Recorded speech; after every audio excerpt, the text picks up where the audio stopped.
I'm going to give you 10 rules for profitable self-discipline. These are rules of my own making. They're very homely, some of them, but they'll be very helpful. And number one is keep cool when other people get hot. I know you can agree with that one, but I'm not so sure that you'll always live up to it. We're inclined, all of us, to get hot when the other fellow gets hot. Say angry things when the other fellow starts saying angry things. I was in the home of the president of a big electric power company one evening when there came a storm, and he called up one of his head men to go out to take care of an emergency that happened as a result of that storm. It was on Sunday evening. The man was gone about 2 hours, and when he came back, he came up on the front porch of the home of this man and called him out on the porch, and I never heard a man get such a tongue lashing in all my life as this president of the electric power company gets.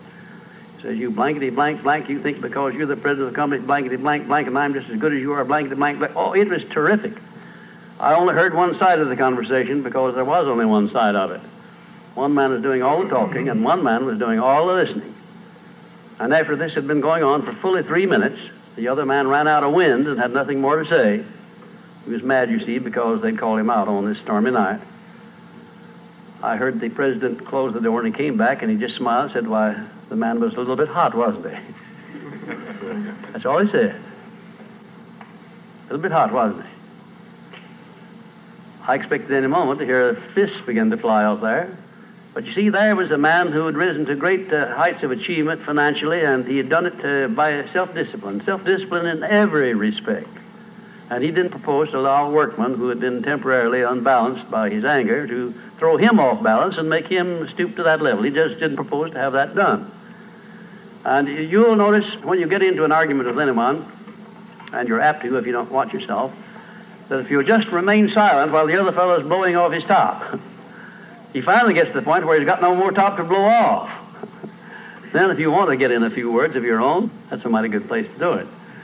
It's a mighty fine thing if the words that you get in are not the kind of the words you've been hearing. In other words, if you say something back kind in return, it's far better for the other fellow and far better for you. It shows you to be the bigger of the two persons. Now, anybody can get mad and blow his top because of what somebody does or says, and that's happening all the time.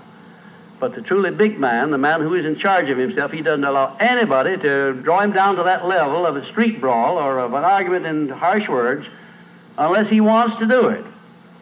And if he's truly a big man, he doesn't want to do it. Number two, remember there are 3 sides to all arguments. We ordinarily think there are 2 sides to all arguments, but they're not, the 3. There's your side, there's the other fellow's side, and then there's the right side, which is usually about in the middle of the 2 viewpoints. Remember that when you get into an argument with the other fellow. Don't assume that he's always at fault. Maybe you're partly at fault too. Maybe neither one is totally at fault. The chances are, in all of the arguments I've ever heard, both parties were partly to blame in one way or another. I have never yet heard an argument where one party entirely was to blame, although I suspect there are such arguments at times. Number 3, never give directives to a subordinate when you're angry. If the matter is urgent, then cool off quickly. Number 4, treat all people as nearly as possible as if they were rich relatives from whom you expected to be remembered in their will. Now that's a good one. That's a honey.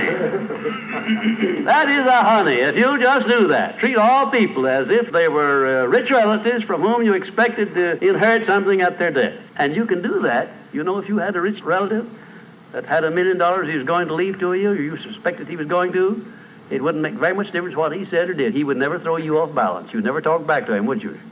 Of course you wouldn't. You'd be quite silly if you did. Keeping quiet for $1 million seems to me to be a very easy price to pay. Number 5, look for the seed of an equivalent benefit in every unpleasant circumstance with which you meet, no matter what the unpleasant circumstance is. Make it a point to discipline yourself so that you look for that seed of an equivalent benefit, and you start looking in connection with the circumstance. Don't wait a week or two till you've all worked yourself up about it. Start right in where you stand. It'll lessen the blow. It'll lessen the hurt of the wound, whatever it happens to be, if you start looking for that seed of an equivalent benefit.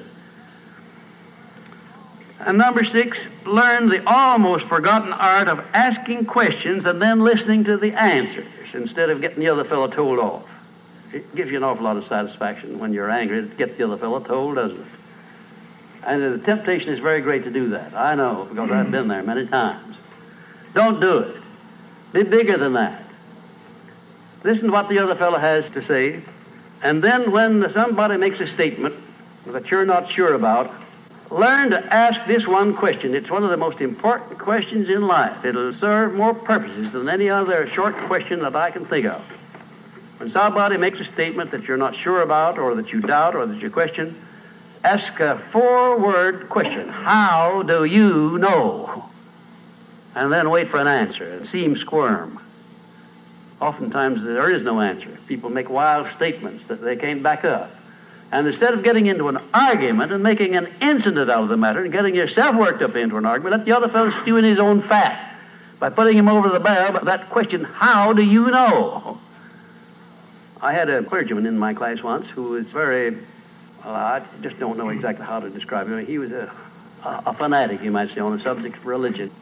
And he was sure that he knew exactly what was going to happen to me after death. He said so in no uncertain terms. Not in the class, but in a private conversation. And he raved and ranted for quite a little while about it. And when he got through, I said, how do you know, parson? And that really put him over the barrel. He said, that's the way I feel about it. That's my faith. I said, well, now, having belief and faith is one thing, but having evidence is something else again. How do you know what's going to happen to me after I die? I don't know, and I doubt that you do. How do you know? Well, he never did give me a satisfactory answer. There are a lot of questions that come up in life in connection with which, if you'll ask that one thing, how do you know, you'll find that the other fellow will be off balance, and you don't need to make an incident out of what he says. You don't need to get mad at what he says. 7, never say or do anything which may influence another person without first asking yourself this question: will it benefit him or hurt him? And if it will hurt him, don't do it. Don't say anything or do anything that would hurt another person under any circumstances, no matter how much he may deserve it. Exercise self-discipline. Don't do that, because if you hurt another man, you're going to hurt yourself 10 times as much, at least. Because that hurt will come back on you. I don't care who you are nor what circumstances you're working under or living under. If you hurt another person, you will be hurt 10 times as much. And if the hurt doesn't come immediately, the rate of interest on that is compound interest on compound interest, and it'll be 100 times as great if you wait long enough. Because everything that you do to or for another person, you do to or for yourself. There is no escape from that. That's just as much a law as the law of gravitation, which everyone understands. You know that if you stepped over the top of this building, no matter what your mind was or what your belief happened to be, if you stepped over the top of this building and violated the law of gravitation, that you'd hit the ground and you'd die in a very few seconds.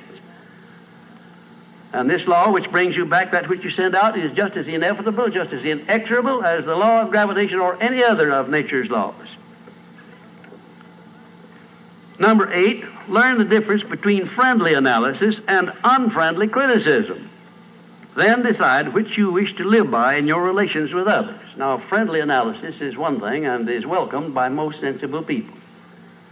I don't object to friendly analysis of anything that I do, even though it's very unfavorable. If it's friendly analysis, I like it, because I can improve by it. But if it's unfriendly criticism, very obviously unfriendly criticism, and not analysis, well, then I resent it. I wouldn't be human if I didn't. How can I tell whether it's friendly analysis or unfriendly criticism? How would you go about telling? There are a lot of ways you can tell. You can tell by your relationship to the person who's making it, whether it's friendly or unfriendly to begin with. If it's an enemy, obviously I discount it right off the bat, because you almost know it's going to be unfriendly criticism. I can tell also by the tone of voice in which he does it, by the manner in which he does it. Because a man who engages in unfriendly criticism generally uses a few epithets along with it that clearly indicates that he's biased. If you have self-discipline, you're not going to be influenced by that kind of a person. And number 9, remember that a good leader in any calling is one who can take orders as cheerfully as he gives them. And number 10, last but not least, remember that tolerance in human relations is just as important as tolerance in the operation of mechanics.